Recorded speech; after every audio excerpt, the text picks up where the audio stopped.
Welcome back. In today's Hot Takes, a tough go for SEC Chair Gary Gensler on social media after he was posting a video for savings advice for college students out there, taking a look at how much they could save for retirement if they get started early, assuming an interest rate, though, that may have irked crypto Twitter just a bit. Take a listen to his advice. If you were to save $5 a week and you earned maybe 8%, starting off while you're at college, you may have $130,000 plus saved by the time of retirement at 65, just from $5 a week.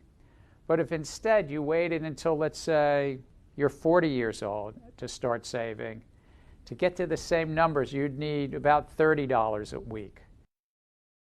Now, Kiko, of course, that message was immediately met with a very tough ratio. A lot of comments coming from crypto Twitter, specifically around the timeline, of course, that the SEC just shut down Coinbase's plans to roll out their lending platform that would have offered 4% on the USDC stablecoin. We've seen other lenders offering 8%, like BlockFi, on stablecoins. So that 8% really hit a nerve, I think, because a lot of people were pointing out the average interest rate right now in bank accounts across the U.S. is 0.06%.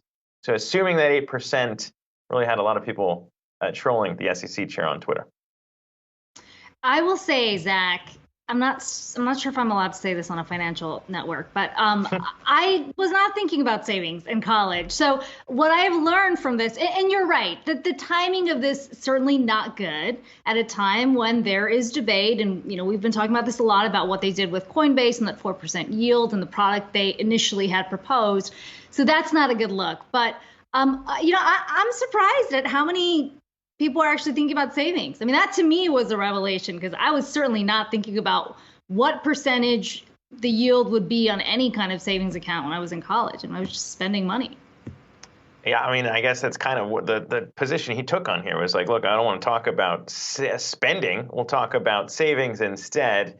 But either way, just a quick kind of rebuke coming from the crypto community around the timing of a message like that. The ratio was not good. I mean, that's the term on Twitter, Akiko, when you start to see those comments piling up. As you know, I know everyone who uses social media knows, but it was pretty rough. It was about 5-1, I think, likes to comments on that one. But, it's one of those things where you could assume 8%. And it's not bad to assume when you think about S&P 500 returns and stocks. But just talking about putting in banks, obviously, far cry. When you think about maybe how that would have been different years ago. It doesn't have to be crypto per se, right? I mean, I get why crypto Twitter responded. I completely understand that part. But you're right. I mean, I think any of our guests would argue that it's better to put it in the markets, in stocks, than just have it sitting when the yield is so low on a savings account when you go through a traditional bank. And that's why it's been interesting to see kind of how the younger generation maybe plans around this at a time where, you got people on our air talking about an allocation between stocks and bonds.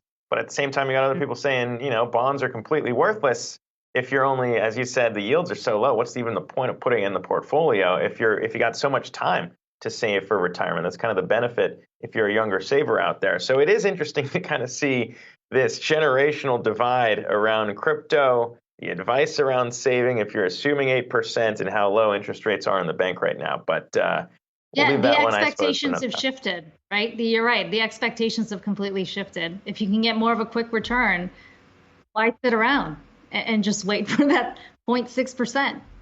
Yeah, if you can turn $1,000 into $50K in a year by plowing it a Dogecoin, it's tough to really think about simple saving rules coming from from the SEC chair here. But that's what Twitter had to say about it. We'll leave that there for now.